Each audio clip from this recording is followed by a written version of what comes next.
right, I see lots of people joining us today, so we're excited to have this conversation kick off.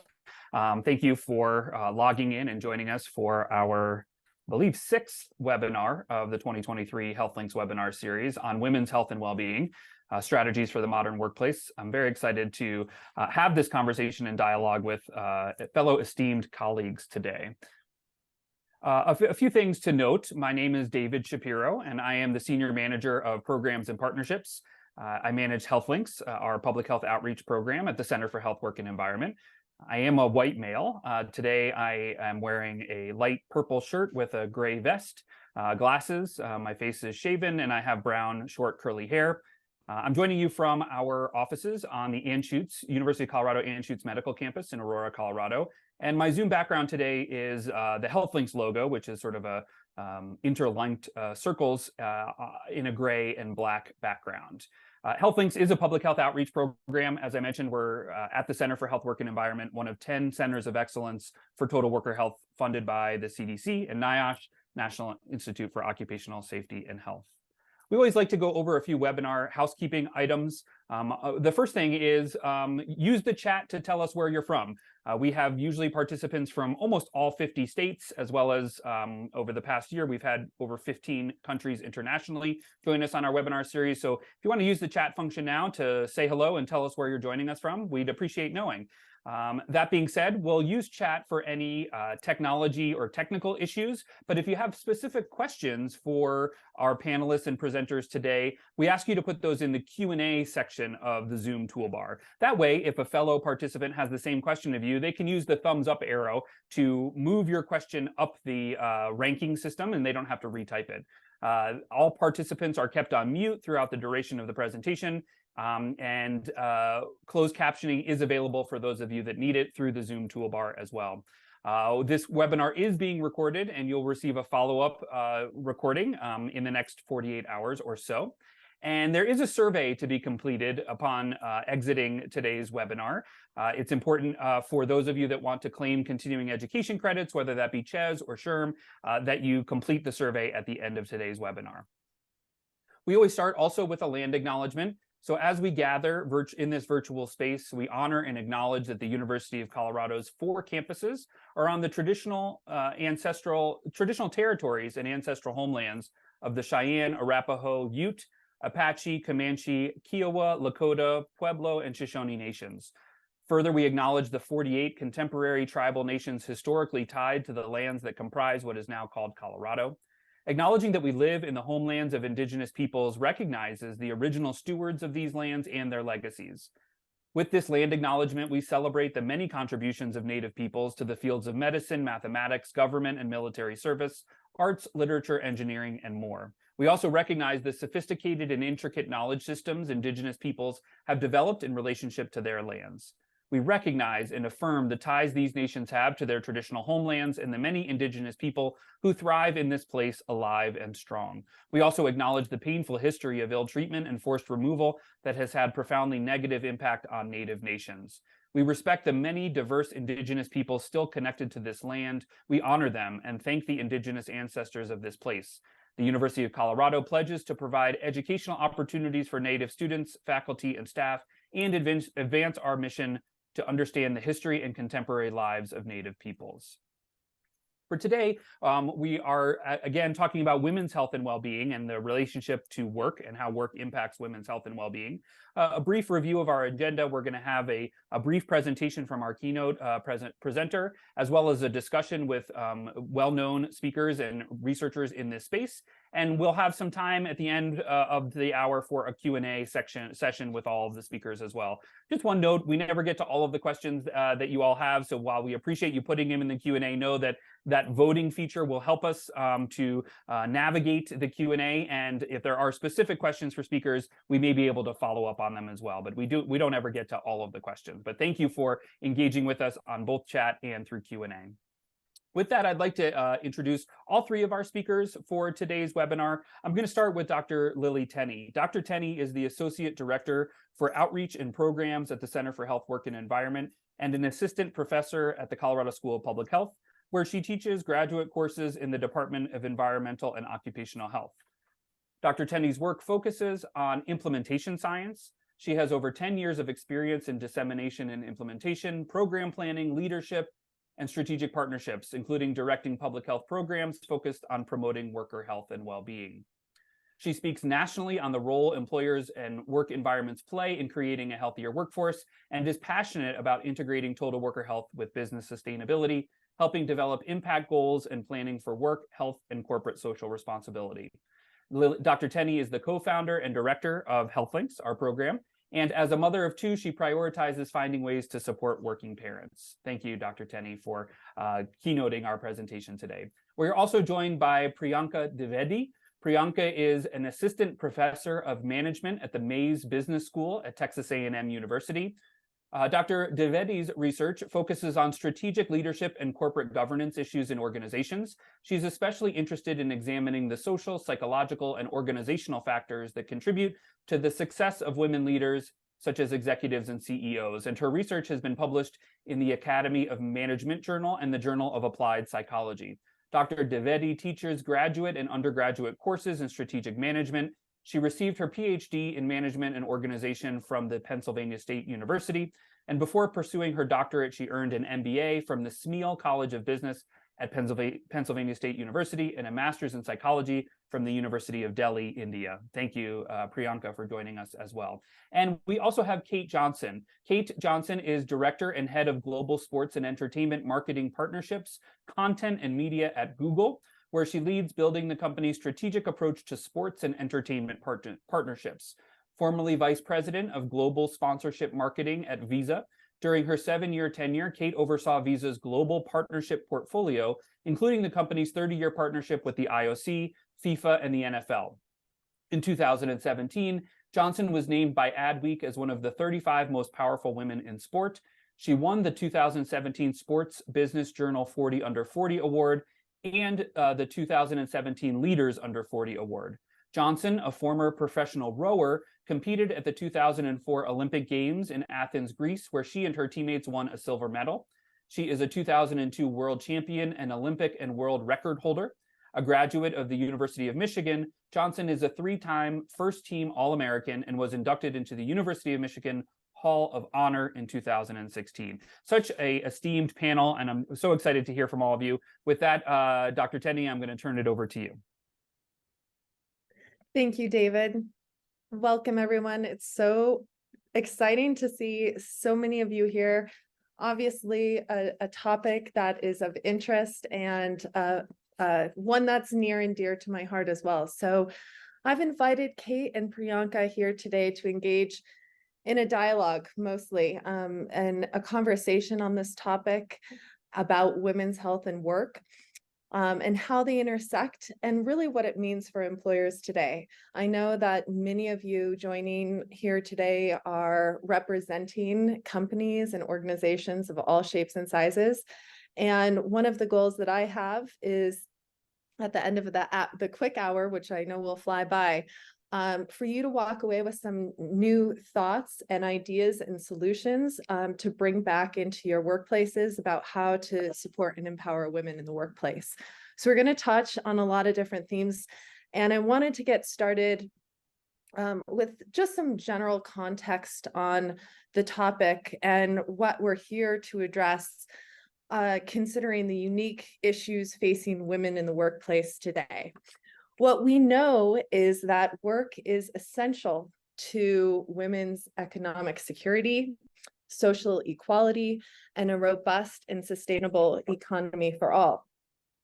And it's made up of a lot of pieces, right? This is complex. When we're talking about women, when we're talking about health, and when we're talking about women in work today, we hit on a lot of different areas of well-being. And this rainbow of colors shows you some of the most important considerations that impact the whole health of what makes up our health.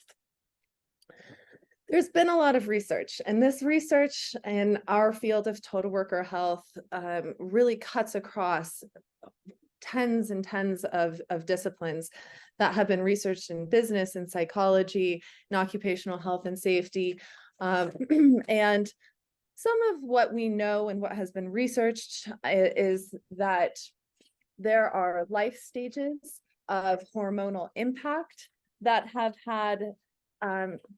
been associated with greater absences and longer durations of leave due to hormonal impact, due to pregnancy and reproduction, and due to chronic diseases and complex health disorders that disproportionately affect women. Women are made differently than men. They're more vulnerable in certain aspects.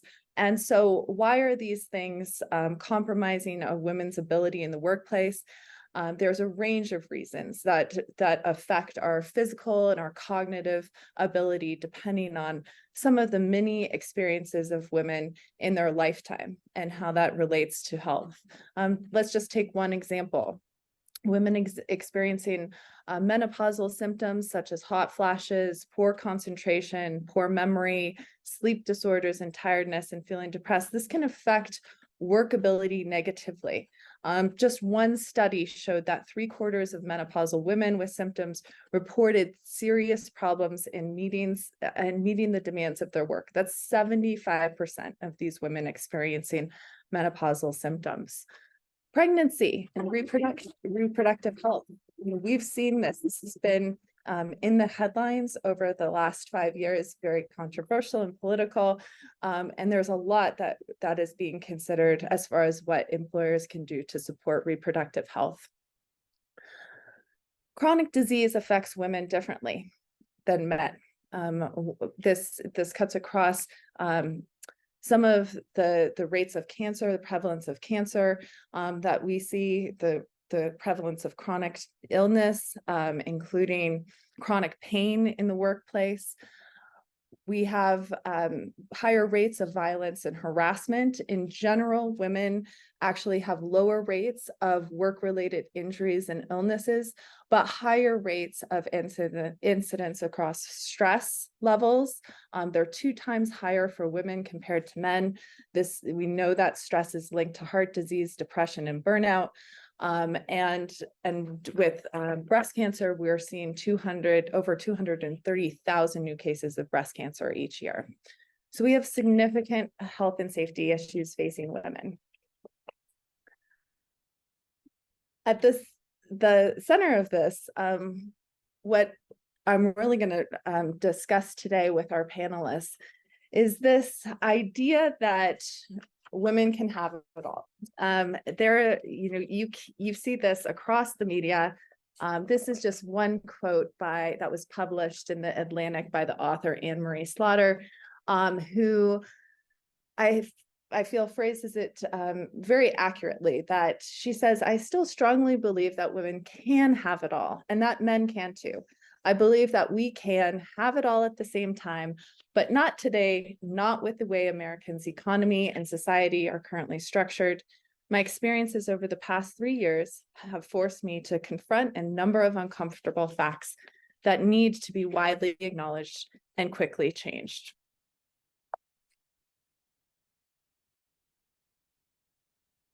Depending on what data you're looking at, we know that women are 5 to 8 times more likely than men to have their employment affected by caregiver responsibilities. So this is one report that came out in just last year, showing the number between men and women and the percentages of the population reporting caregiving impact on employment by gender and age. So you can see that the groups that are most affected are those women aged 25 to 54 with minor children, and that's with children younger than 18 years of age at home. We also have strong data showing that it's harder to advance for women in the workplace. And this is specific for working mothers and career advancement, and also women with other caregiving responsibilities, taking care of elder parents, taking care of friends. Just the burden of caregiving has an impact of women to advance in the workplace. And then we had the unfortunate opportunity to see the impact that COVID played in exacerbating these trends. We saw a huge recession happen between 2020 and 2022 when millions of women left the workforce, accounting for 63% of jobs lost during the pandemic. This had tremendous impact on the diversity that we've worked so hard towards creating in different workplaces. We lost talent, we lost productivity, and we saw a spotlight shine on the major issues of what tensions exist between work and families that have been there, but it really put a microscope on this. And working parents, both men and women, in any job where they could keep working, started to realize some of the silver linings around flexible work arrangements, around having bosses that were empathetic and that they could talk about what stresses they were experiencing in both work and home. We also started to see who was struggling the most with some of the caregiving burdens and some of the stress, depression, and mental health issues that women were impacted with during this time. So what COVID taught us really brought to light a lot of the juggling act that women who are caregivers and who are also not caregivers were experiencing during the time of COVID, and also the return to work. And those with lived experiences really were starting to write and to start to have a voice in the various ways that women were combining careers and combining family in a way where it forced us to think about what employers could be doing better, and what they could be doing today to better support women through work and through advancement to address some of these challenges. So with that context, I am really excited to invite Kate and Priyanka back to the stage here to be able to start our conversation and start to bring to light some of the examples, some of the stories related to some of these unique issues women face at work. And I'd like to start with you, Kate, if I could. Hi, it's good to see you. Hi. In this context. It's an honor to be here. Thank you. Thanks.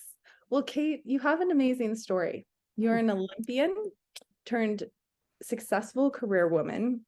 You've worked in a number of different workplace settings and different job roles. You were then diagnosed with cancer. And I'm wondering if you can start by sharing how your cancer diagnosis and survivorship brought to light for you what women's health and work have to do with what we're talking about today. Yeah. First of all, thank you so much for having me. It's an honor to be able to share my story with you all. Sadly, I have come to realize that my story is not unique, in the sense of what I experienced, especially during COVID. At the start of 2020, I began a new job. And it was a big job. It was kind of that stage of my career where I was really stretching and leaping. I was kind of moving towards a bit of a reinvention in terms of my executive career. And I'd been at Google for 2 months prior to the pandemic. So not only was I navigating how to work within a completely new corporate environment from home, but then, we were dealing with, as all of us were, like the added responsibilities of now having to homeschool kids, having to, and my husband, I should just share, is a physician, and he did, his experience of the pandemic was very different to mine. He went to work every day. So there was not a lot of shared responsibility in terms of like the home management. And, I was at a company where I was trying to prove myself. So, add to that, that by the end of my first year at Google, I actually and it's interesting, first experienced shingles. And when I met with my dermatologist, she was like, well, this is an absolute indicator of stress. Shingles was on the rise during the pandemic for a lot of office workers who were dealing with all these, added home life responsibilities while working. And then fast forward 2 months later, I was about a year and a bit into my job at Google, and I came home from a run. I just received, I was kind of 3 weeks out from my first vaccine, and I had a painful lump in my armpit. And I had my husband feel this. He went sheet white when he felt what was a large mass in my armpit. And he said, "Look, that's not a normal lymph node. You need to go get that checked out." It took me a while. I'm an Olympic athlete. I was the last person that thought cancer was going to impact me. I just come home from a run when I found this mass, and then I'd also read that the vaccine was causing swollen lymph nodes and all the rest. What I hadn't been doing was doing regular breast exams, and so I'd missed the two very obvious mass in my breast. So when I went to my gynecologist, and she, had kind of said, "We don't like to find lymph nodes alongside mass." I quickly went into all the diagnostic tests and all the rest, and it turned out I had stage 3 advanced metastatic breast cancer, which was, a massive shock to all of us. And so now I'm having to navigate, career and kind of this whole new foreign language of cancer, which is, a peach. I'd never wanted to get, indoctrinated into how to speak that language, but was having to learn on my feet. And I would say that a lot of our world kind of ground to a halt at that moment. I can go on, Lily. You tell me how much more you want me to share, but I would say I guess I just leave you with. I had to quickly, educate myself on, okay, what are my leave opportunities? Interestingly, I'd set a call with Google has like a lot of employee relation groups, and I joined a cancer employee relations group just because I was like, well, what do you do? You're diagnosed with, a potentially life-threatening disease.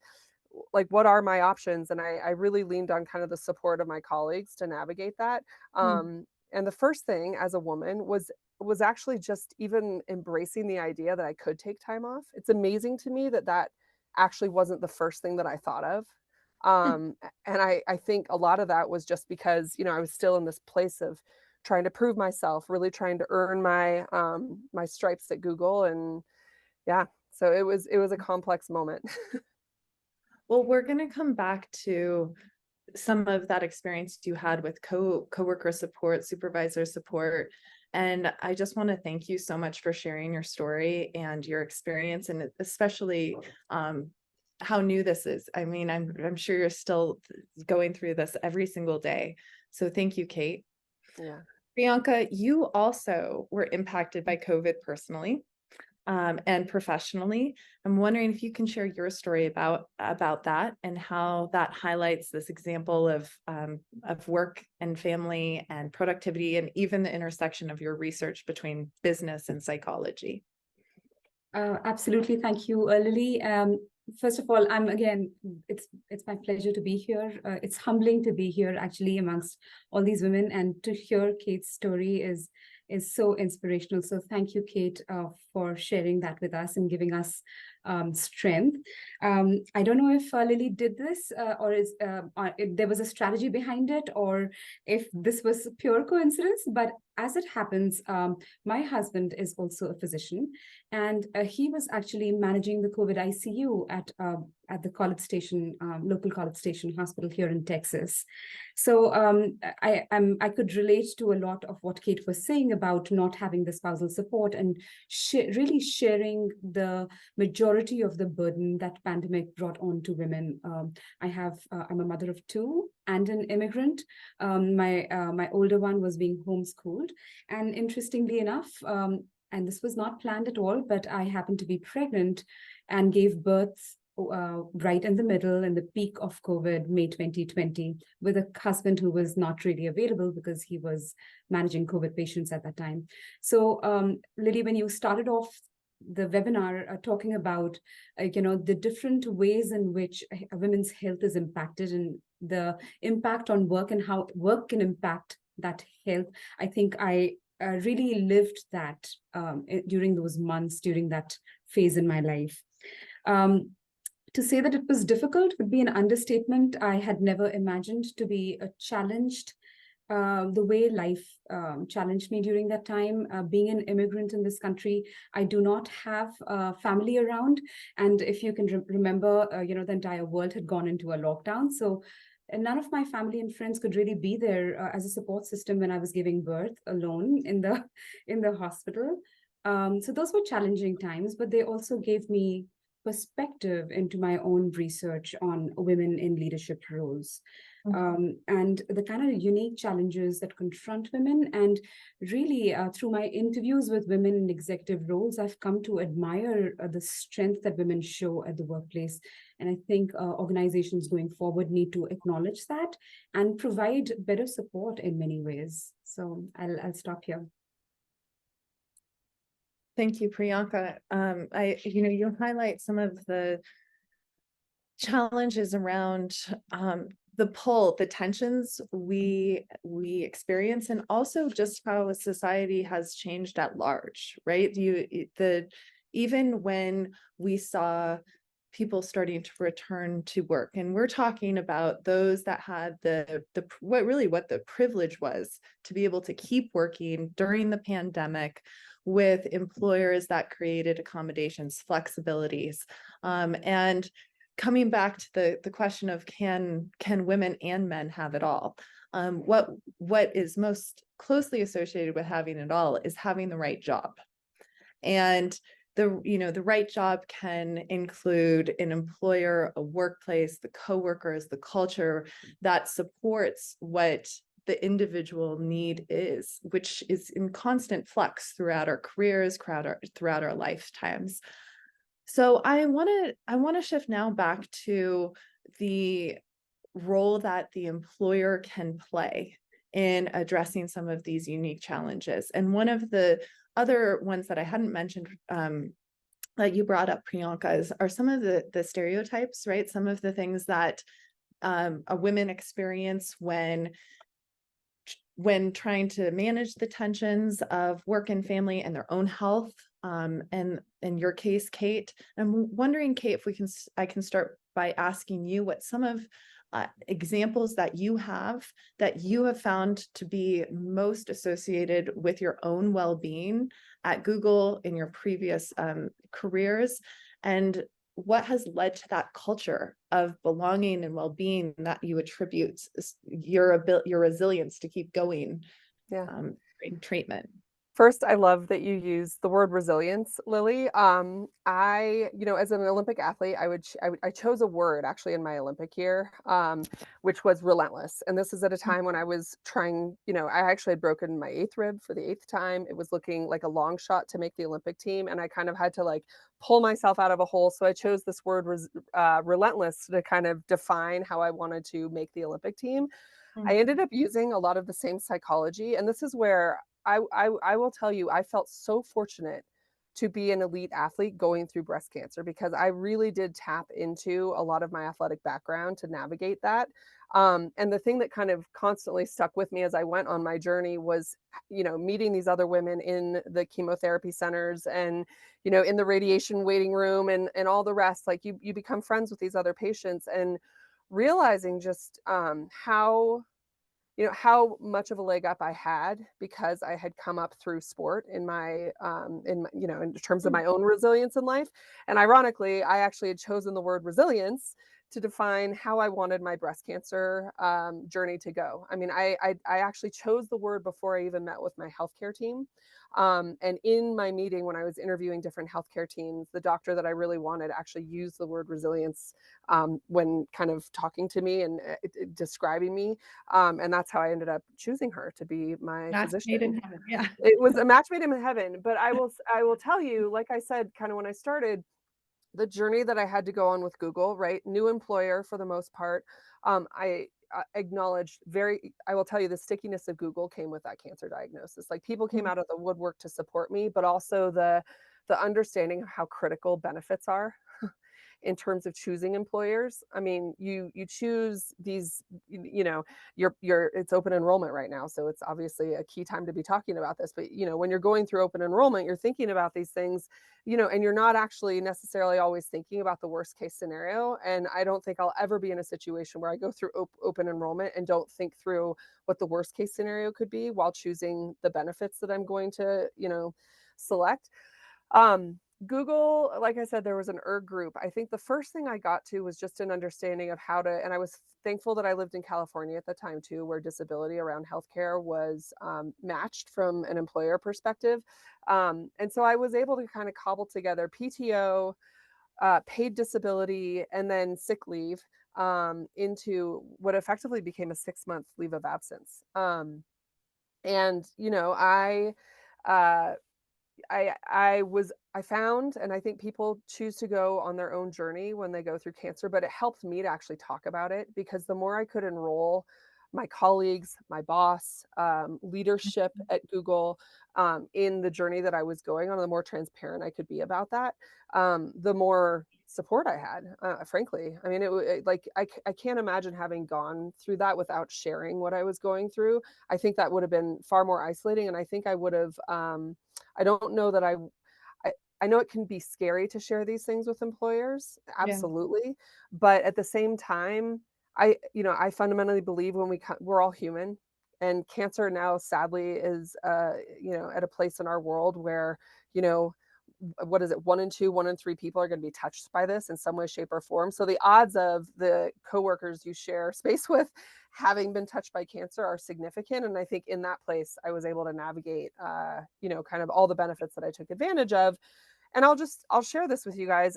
We've transformed our life since cancer. You know, another part of that is in the life stages that you kind of said at the outset of your presentation, Lily. Like, you know, now I'm in medically induced menopause as a 43-year-old woman. You know, and that absolutely affects, you know, I've noticed as I've like gone through this like accelerated menopause experience, like how it's affecting memory, how it's, you know, just hot flashes in the center of a meeting room. These things that, like, you know, I'd love for a man to stand in my shoes and experience on any given day while they're delivering like a major executive presentation and see how it goes. Like, that's kind of the reality of women in general as we navigate these life stages. And I do think the 6-month leave of absence that I took for my health compared to the 4 months leave of absence that I took for maternity leave were very different in terms of how I thought about like coming back to the workforce and regrounding myself in what I needed to be successful at work, having navigated what I did. That's amazing. It's a really good segue into one of the areas of research that you work on, Priyanka, which is psychological safety. And the vulnerability that you just described, Kate, to be able to share, you know, to really talk with people in a way that is comfortable and creates the doors to open around these conversations, I think is really important, because you highlighted a couple of things. The first is that this is something that impacts all women, not just women with children. And I think that's important to this conversation. It also relates to how this translates to women across all levels of the organization. And I want, Priyanka, you to talk a little bit more about that element of psychological safety and what we're seeing organizations do, what CEOs can do to be able to really enhance this element in the workplace, and how these strategies can translate across different types of organizations. You know, Google, gold standard, right? So can you speak to psychological safety and really how important that is? Sure. Thank you, Lily. So just begin with, you know, just a basic understanding of what psychological safety means, and especially as it relates to women. Psychological safety is this idea that we can bring our full selves to the workplace, right? We can feel safe to voice our ideas, bring our authentic selves. If we have concerns, you know, we can rate and experiences that we want to bring to the table. We don't fear bringing those ideas out in the open. And a lot of what Kate talked about spoke to this idea of psychological safety. Do I feel safe to be vulnerable at work with a few trusted people? And in some of my research, and again, my research focuses largely on women executives. So women in CEO roles, women who are advancing towards senior management positions, but it really translates to women across the organization. And in some of my research, I've examined the role that leaders and male allies play in creating a sense of psychological safety for women. So my research examined what happens when CEOs engage in what I call as diversity valuing behavior, right? Through your behavior, you are making it clear that you value women's contribution to work and to the organization. So when women observe their leaders and their CEOs to engage in such behavior, which suggests that they value women's contributions to work, women feel more psychologically safe at work. And that in the context of female executives in large firms in the US, I found seems to reduce women's exit from organizations. So it reduces turnover. And I know, Lily, you talked about, how the pandemic exacerbated talent loss, right? Loss of diversity and talent, especially for women, women who are in the lower levels of the organization. So really psychological safety can play a huge role in stemming some of that loss of talent and diversity across levels. And again, my research was focused on executives, but the insights that we gain from that research translate across levels, even women at the lower levels in their entry level positions. So I cannot stress enough the role that leaders and male allies play in creating that environment where women can bring their experience, their lived experiences, their authentic selves, their ideas and creativity to the table without fearing of penalties and backlash and negative repercussions at work. Would you agree, Kate? Have you seen this? Absolutely. I mean, it's interesting because where I felt myself. So first of all, it was actually a male ally that said to me, "Why do you think you need to keep working while you're navigating cancer treatment?" So just already having a male cancer ally share with me, "Look, I took time off. This is how it manifested for me." And then also frankly remembering this is I think I find myself at a stage in my career too where I was very aware of myself as a role model. Because I am a senior executive woman at Google. I have there's a large team of very vocal women, single, LGBTQ, all the rest that I know that I am modeling behavior for when it comes to health and well-being. I think because I also, I speak pretty openly. I do, we have things called Google Talks where I talk about like my Olympic journey and as an example. And so sharing these things as a strong female leader, like, hey, when I went through a really life-changing situation, that could be a lot of things. That could be taking, and we saw a lot of women and men take carers leave during the pandemic. I think creating psychological safety that you can step out of the workforce to take care, because you are not going to be a great employee if you're not taking care of the fundamental things that make you you, whether that be your home life, your health. I mean, all of that factors into health and well-being. And so I was actually right before I went out on my health leave, I even hosted a transparent, and I should say I was like 3 months into chemo. So I'd already lost my hair when I hosted a Google Talk just to share with people what I was doing and the journey that I was going on and why I was taking time off to take care of myself. And the questions that I got from a lot of our younger employees, their fear around taking time off, their fear around like missing a step in their career. It was an interesting one for me. And I think it brings back a point where, I have a lot of male employees too, that I encourage like, hey, when you're given paternity leave, take it, because women's success in the workplace when they take leaves of absence is only matched and supported when men take that time off too, to support their own health and well-being, whether that be carers leave, whether that be paternity leave, whether that be, whatever it is. And that is something I think Google's doing really well. Now, I acknowledge not every company can, offer like the extensive leaves that like a company like Google can, but I do think creating psychological safety to put the employee first is so important. And I say this all the time, like, until men experience what it's like to leave the workforce for a period of time and then come back and experience how to navigate their career, promotions they might have been overlooked for, salary and comp, equity increases because of time off. Like until that experience some form of equity, it'll always be imbalanced. If I It's so s- true. Go ahead, Priyanka. Sorry, Lily. I think that's Kate. You've made such an excellent point here because that's something that we understand from research as well, and that's such a critical point and speaks directly to women's equity in the workplace, whether it is representation, reward systems, and compensation.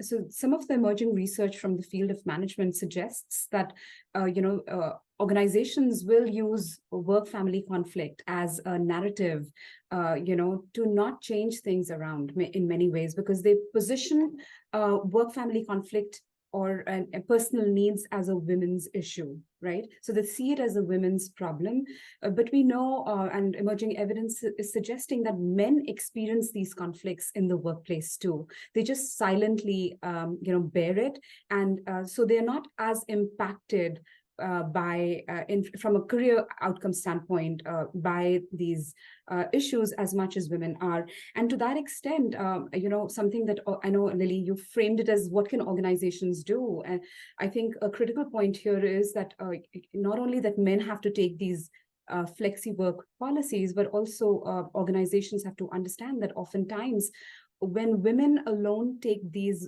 benefits of taking time off from work to deal with their health issues, to take care of family needs, life issues, they get penalized for it, right? So there has to be a wider understanding that there are unintended consequences when women are the only ones taking these flexi work, time out policies to take care of their personal and health needs. So encouraging both men and women to take advantage of these policies goes a long way in creating gender equity at the workplace. I love that. And I think it's so critical to one of the most common things that we recommend organizations to do around providing comprehensive benefits and leave options is that tipping point between being able to offer it is one thing, being able to have the support system in place, and not only at the manager supervisor level, but across the whole organization to prepare for that leave, and the return from leave is so critical. I always talk about this with my close friends about the stress of taking parental leave, that you spend 6 months preparing for a 3-month leave, and when you come back, it's not until you've actually experienced it you realize it's not the end of the world.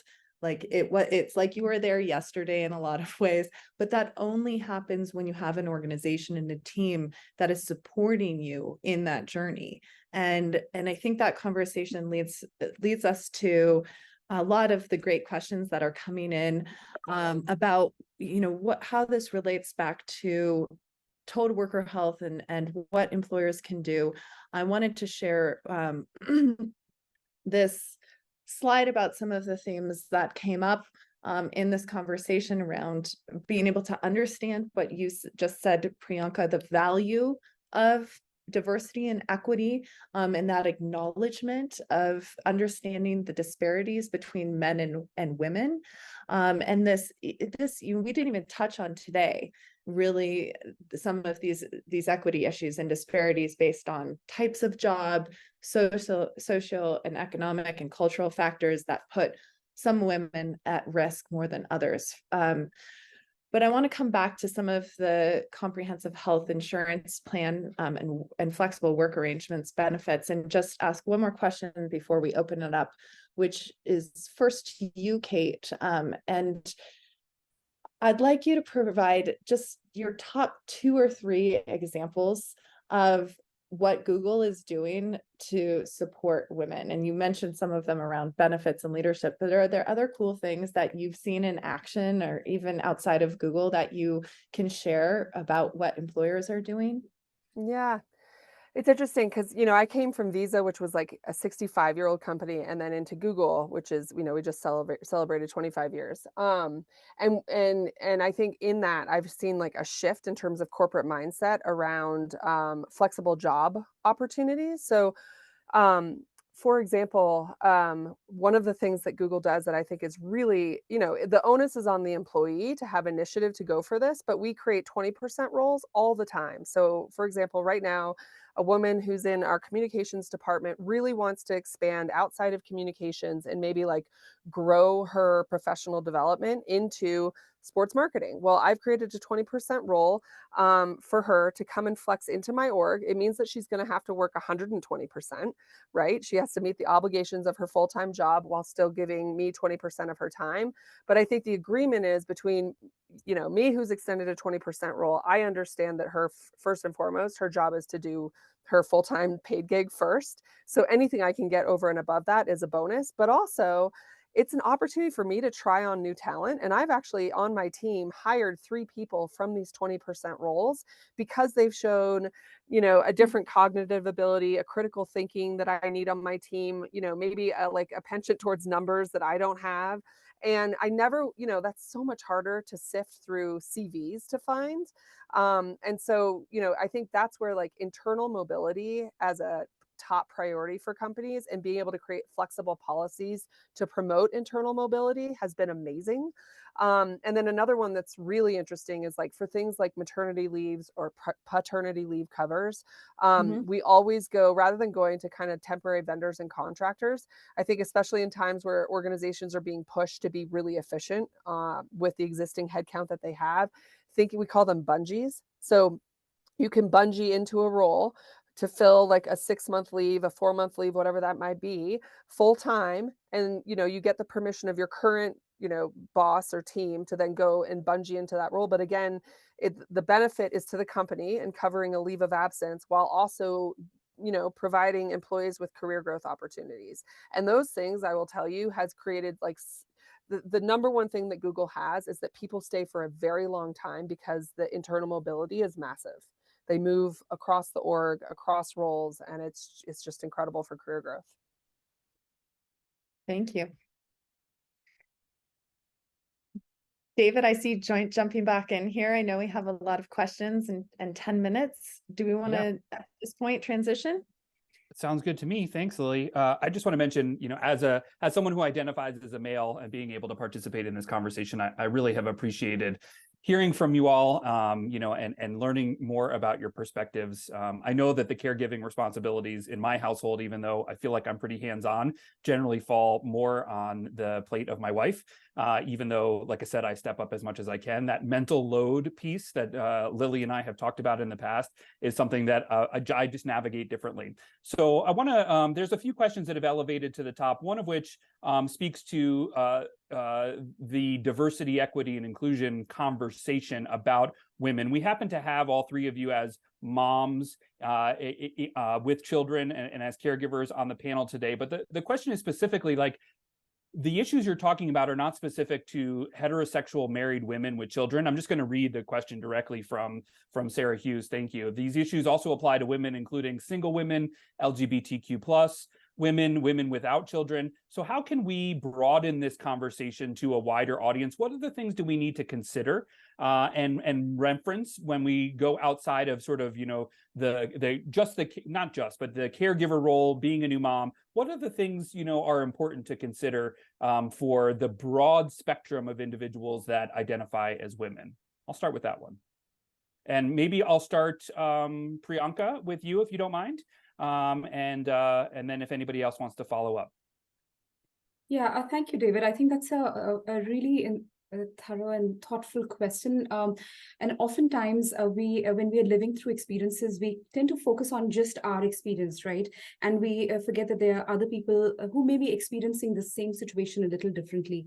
And I think that's where the word inclusion really rings a bell for me, because when we talk about diversity, and my research is on diversity, oftentimes we are thinking in terms of representation and numbers and pay gaps and so on and so forth. But inclusion is the term that really needs attention when we think about people who are diverse and have diverse life experiences and maybe experiencing different challenges to the mainstream. And so inclusion, to my mind, is about how whether the workplace is welcoming to these different experiences and these diverse voices.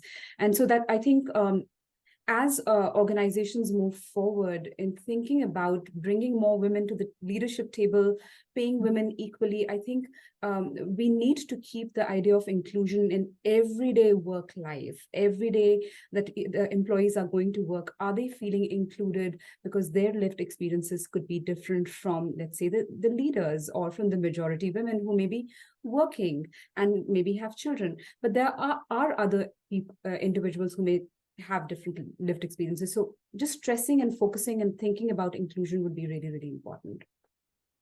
Yeah, I'd I love to. would add too. Go ahead, Kate. No.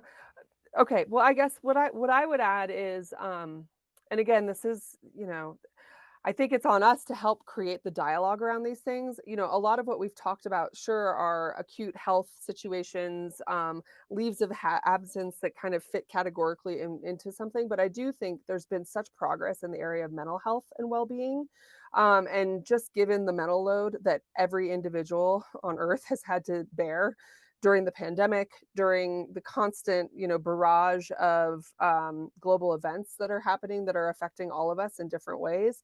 I think having conversations with employers around mental health too, right? And carving out room for that. And, I think for me, and now I'm talking more as a leader than as someone who's, been through my own leave of absence, I think paying attention to my team who have very different lived experiences, whether or not they are currently, they're Jewish, whether or not they're, in this day and age, in this moment in time, whether or not they are going through their own, just personal gender navigation. Like we have there's a real openness around at Google around these things. And so the conversation is easier to have. I think for companies where that conversation isn't as easy to have, I love required reading. I mean, I recommended books to my male colleagues just so that they did understand the load that, women in general are carrying just by virtue of our gender differently from men.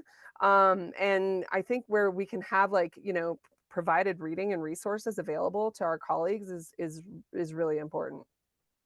All right, we all want a sneak peek at the Kate Johnson recommended reading list, so we'll put that on the radar of books to navigate. So thank you, Kate, for mentioning that. I do want to mention pay equity, and paid leave in general. Oftentimes these larger policy issues get sort of bucketed as a women's issue. I've worked on the paid leave conversation both for the state of Colorado and nationally for the better part of the last decade, and I'm always sort of curious when an executive says to me, oh, that's sort of a women's issue for our company. Pay equity and paid leave are gender neutral. They affect all of us. They affect all of our workers. And I think one of the things is for leaders and others to think about is these topics that we're talking about, paid leave, pay equity, they're not a women's specific issue. This is a national issue. It speaks on national economic policy. It speaks to national security. It speaks to so many things about supporting individuals in our lives. And the more we can get allies and advocates from all genders to support these initiatives, I think the better. The more we pigeonhole things like paid equity and paid leave as a women specific issue, I think that continues the conversation of that's someone else's domain. And so, one of the things I commit to is to continue to be an ally for those conversations as well. And so, another question that came up that is interesting, and I appreciate all of the questions coming in. There is so much. Is what recommendation would you give to a junior, maybe younger woman who's looking to start a family, or maybe going through a health issue, maybe taking some time off, thinking about taking time off? How would you mentor or support that individual in a conversation with a leader? Let's say agnostic in terms of the company right now. We don't know exactly what the company is, but what advice might you give to a junior professional? Kate, you already touched on this a little bit, but maybe I'll start with you. If you wanted to impart a couple things of wisdom on someone based on your own experience in the workplace, what would you start with? Honestly, as a leader, I think we have to be very careful as leaders not to make assumptions about other people's lived experiences.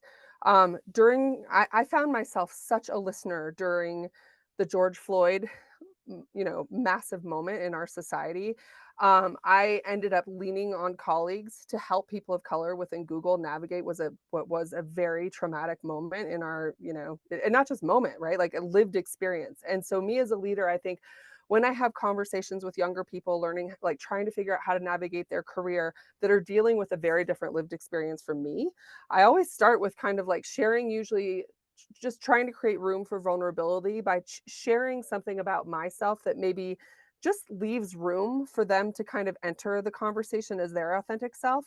And then rather than always put the onus on them to come up with the solution for me to provide them support, come up with like, hey, I have a few ideas for how I think I can support you right now. First and foremost, your mental and overall health and well-being is critical for me. Here are some of the things that I've used in my tool chest to help me navigate difficult times.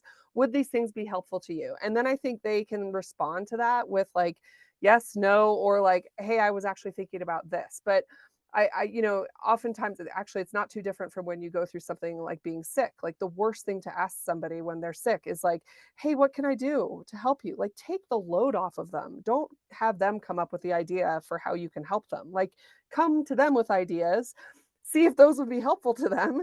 They will give you an honest answer and then go from there. But I just think as leaders, like it's so essential that I will admit I have stepped in it many times as a leader where like I've made the assumption, right, erroneously about what somebody else's lived experience might be, which I can't understand because I've only had mine.